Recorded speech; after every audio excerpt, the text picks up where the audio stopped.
तयार कुर्तीची किंवा रेडीमेड कुर्तीची उंची जर तुम्हाला कमी करायची असेल तर ती कशी करायची हेच आज आपण बघणार आहोत। पहिल्यांदा हे दोन्ही पार्ट खालच्या साईडने एकावरती एक ठेवून अशा पिना लावून घ्यायच्या आहेत। यानंतर शोल्डरच्या मध्यावरती टेप ठेवून तुम्हाला कुर्तीची उंची किती हवी आहे त्यानुसार उंचीचं मार्किंग करून 1 इंच मार्जिन जास्त घ्यायचं आहे। 1 इंच मार्जिन हे कुर्तीला खालच्या साईडने अशी फिनिशिंग देण्यासाठी घ्यायचं आहे।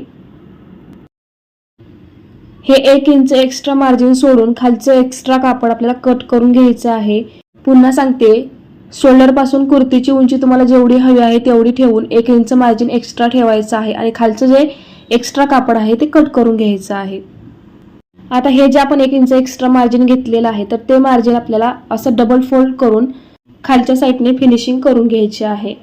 व्हिडिओ थोडा जरी आवडला असेल तर व्हिडिओला लाईक करा, शेअर करा आणि असेच महत्त्वाचे व्हिडिओज बघण्यासाठी चॅनलला सबस्क्राईब नक्की करा।